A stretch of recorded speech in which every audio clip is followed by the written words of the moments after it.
Hey everybody, I'm in Woodland, Washington, and hopefully on the eve of a great alpine experience. We're hoping to do a one-day ascent of Mount St. Helens' south ridge. It's called Worm Flows, and it is the preferred winter route to climb Mount St. Helens. We are here on a spur-of-the-moment decision. March is a great month to try and climb Mount St. Helens, but you have to have the weather break. And that we got. It rained all last week, and then on Wednesday the weather started getting better and better and better until eventually, Thursday, Friday, which is today, we're nothing but sunshine, and we have one more day of sunshine tomorrow before a major low pressure system moves in to the northwest again, and we get a lot more rain. So with an opportunity like that, you have to take it if you're a mountaineer, and that's what we're here doing. It is forecasted to be sunny in the morning, increasing clouds in the afternoon. It's going to be one of the warmest days of the year so far here in Washington, with high temps in the 60s. So what that means is avalanches won't be that much of an issue in the morning because it'll be frozen still and icy because it's going to be a clear evening. But as the day goes on and as you get into the hours afternoon, it gets pretty warm, the slopes could get pretty unstable, and there is a moderate chance of loose, wet avalanches. So we've got to keep that on our mind and try and get up as quickly as we can. So what that means is we're going to be doing more of an alpine start. We'll be starting in the dark, and hopefully we'll be up higher on the mountain when the sun comes up, and give us a good shot at getting up to the crater rim and the summit in good time. Mount St. Helens is a great early season mountain to climb for two big reasons.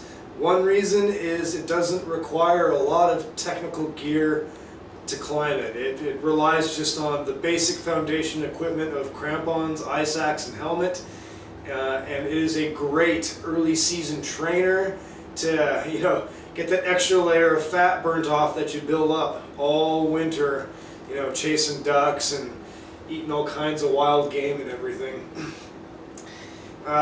We are climbing, as I said, the Worm Flows route. It is the better route to climb in the wintertime. It's more direct from Marble Mount Snow Park trailhead. We have also climbed Monitor Ridge before, which is longer and it requires an overnight stay higher up on the mountain. Because of time constraints, we're just not doing it that way this year. One more thing to keep in mind with Mount St. Helens is there's some regulations that you have to keep in mind when you're going to climb the peak.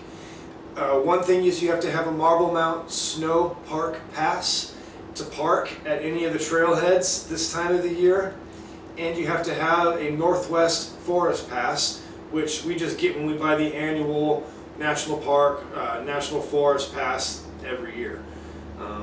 So just be sure you have the right passes and reservations to park at any of the trailheads there. And one last thing, always keep in mind that climbing is inherently dangerous. We all do it at our own risk. Anything could go wrong, and always go into the woods and into the high country being prepared.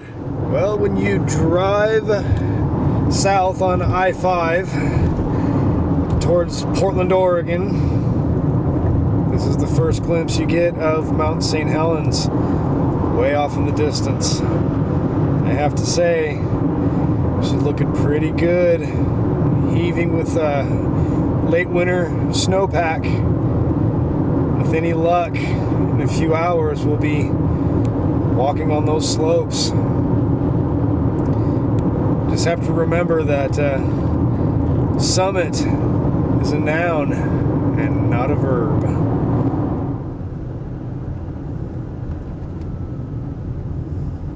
Another thing to note about climbing Mount St. Helens is April 1st through the end of October, I believe, you need a permit.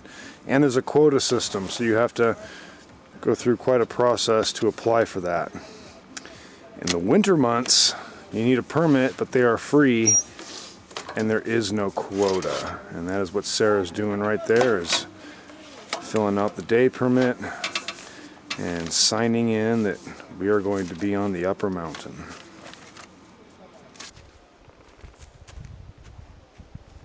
So our trip begins at 3 a.m. with a dark walk through the woods. We are approaching tree line, even though you can't see it. And there is a line of climbers going up the slopes.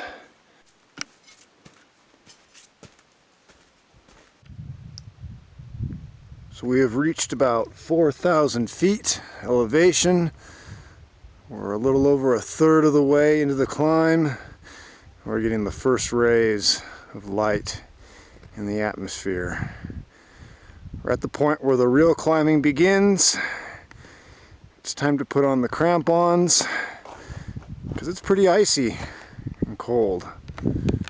And those lights way over there, that is Portland, Oregon.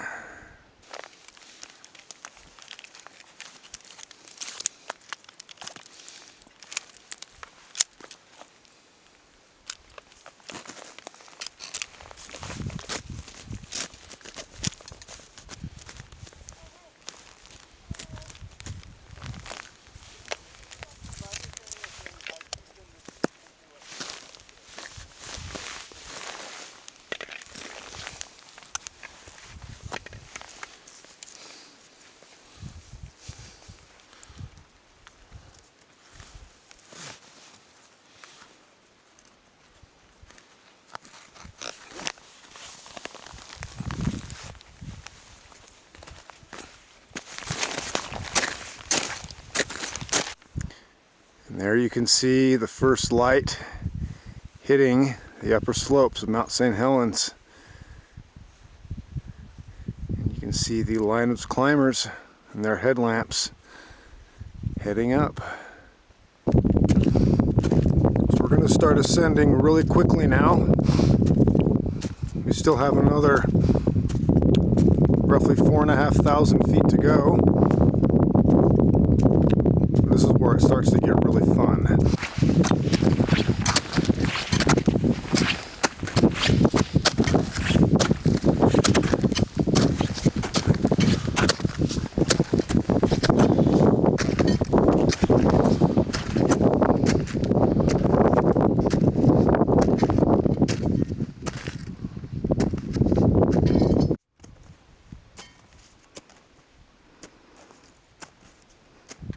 Every minute that goes by, the sun gets higher, and the atmosphere gets prettier.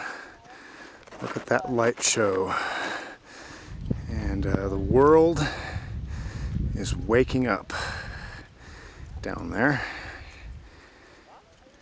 Soon, this whole mountain is going to be pink with sunrise alpenglow.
There it is.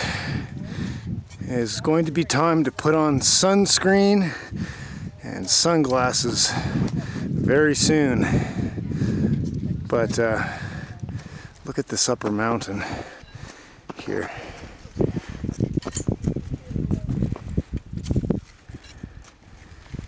Getting closer.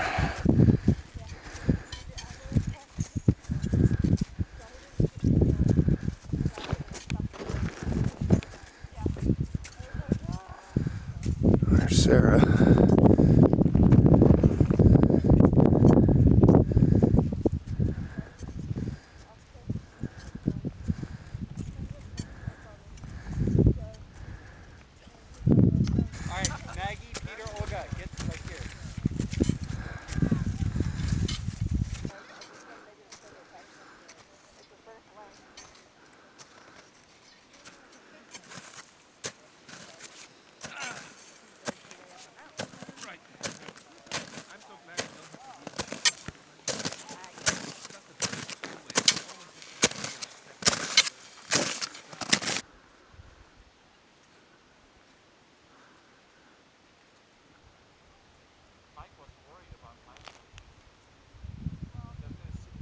So this is the upper route of the worm flows route to the top of St. Helens. I'd say I have less than 1,500 feet to go to the crater rim. You can see the line of climbers right there going up, and then you go that way up to the rim, and then you actually have to traverse the crater rim to the west to go to the official summit of the mountain. It's still pretty icy, but the sun is warming very quickly, and the snow is getting softer fairly quickly. It's not as icy as it was when we first started out in the dark, for sure.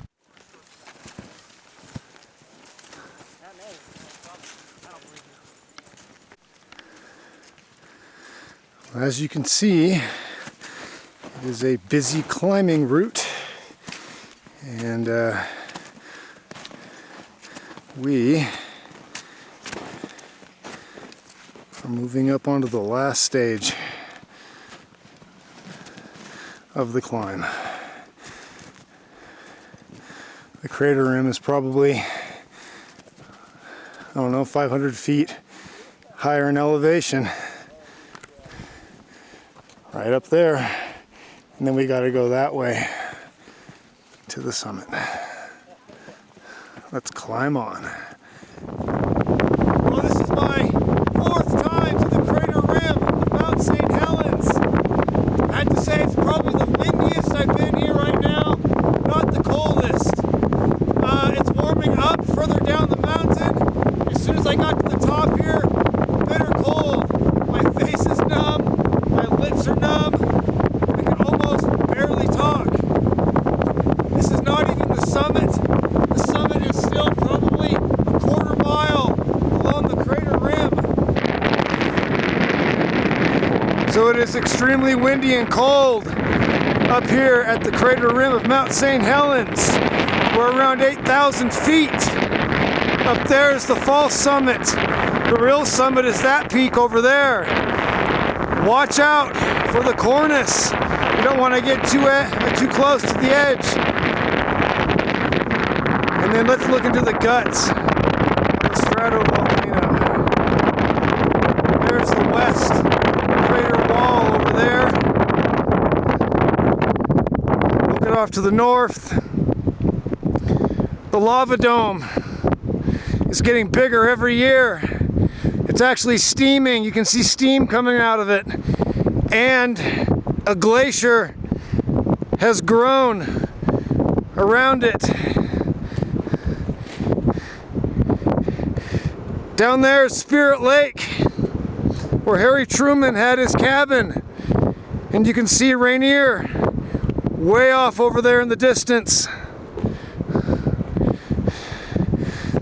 That is the east crater wall over here. You can see the layers of volcanic rock that built up over years as Mount St. Helens grew. Intermittent layers of ash, andesitic lava, and pumice. Right there is the beheaded valley that used to have a valley glacier in it. It's gone, and the glacier is gone too when the mountain collapsed. Over there is the Goat Rocks Wilderness, and that's looking off to the east with Mount Adams. Mount Adams is right there. Another view of the crater rim. It's very steep.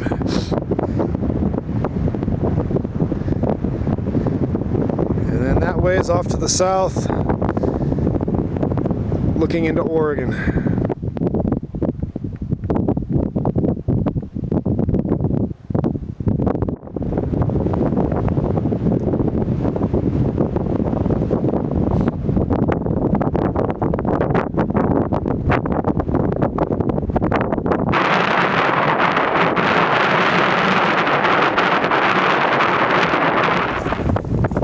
See the constant line of climbers working up, worming their way up worm flows. And then this is the false summit where most people stop. Even little dogs make it up here.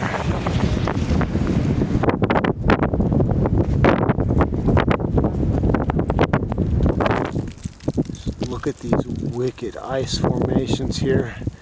The wind-blown snow and ice. Very solid, very reflective, and that's why you have to wear sunscreen.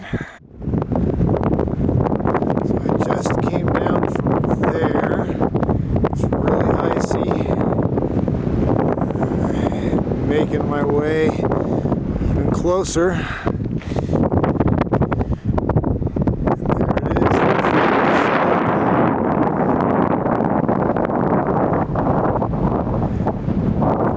Summit.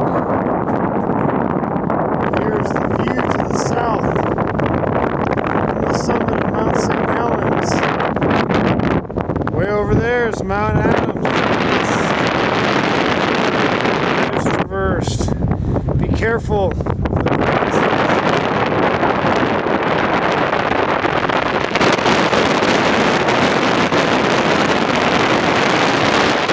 the way off over in the distance there.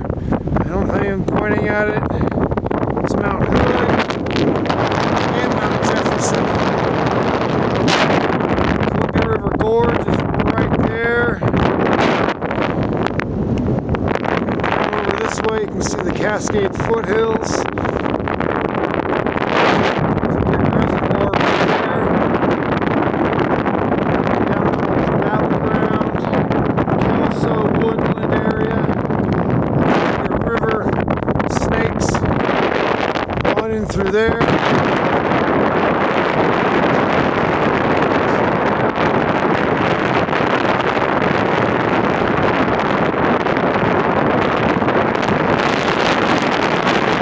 The foothills.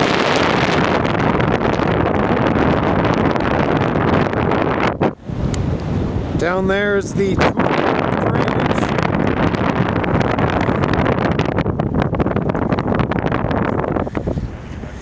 And I don't know if you can see it, but just over the rim of the crater there are the Olympic peaks. It's my second time on the summit, Mount St. Helens. There's Rainier poking up over the top there. It's unsafe to walk up there because there's a cornice, as I pointed out, and it's a possibility to fall over the other side. So this is as close as I get.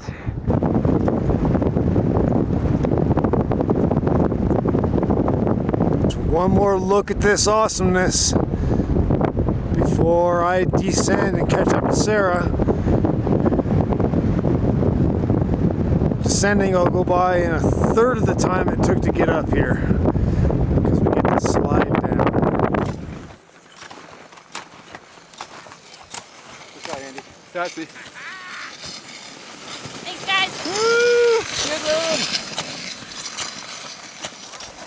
So as promised by the forecast, clouds are rolling in. it is supposed to be very wet and rainy tomorrow. That probably explains why everybody's out today, taking in this late winter, early spring, gorgeous weather.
Well, here we are back down in the land of green things.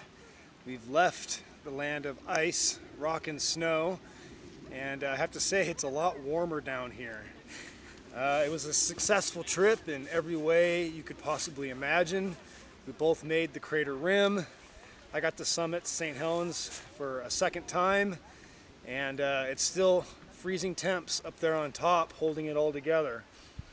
Altogether, this trip from car to the summit and back is a little over 12 miles round trip and a little over 6,000 feet in elevation gain. It took us several hours to get up in frozen conditions, and we made it back down in probably a third of the time because, let's just face it, it's a glissade theme park up there, and it's just lots of chutes, lots of ladders, lots of ways to get down, and going down is just so much fun. You can't beat it. It's true. What was your favorite part of the climb today, Sarah? Honestly, just how good I felt. Felt really, really good the whole time. And the glissade. Because they're awesome. I'd have to say that you probably felt better than me today. My hip was actually hurting and aching a little bit on the way up. My right one, I don't know if it's because I'm out of shape or because I'm getting old, but you rocked it today. I've been recovering from a hip injury for like 7 years now. Yep. I think I might finally be there, knock on wood. Well, this snow is getting really soupy and really soft. It's firm right here, but in some places it's thigh deep. And they weren't kidding when they said it was going to warm up and turn to slush and a quagmire by the afternoon hours. And you can see, well, right now the mountain's completely lit up with sunlight, but there's clouds gathering and thickening, and definitely looks like it's going to rain tomorrow. So we lucked out picking this day to come out here and try our luck at Mount St. Helens.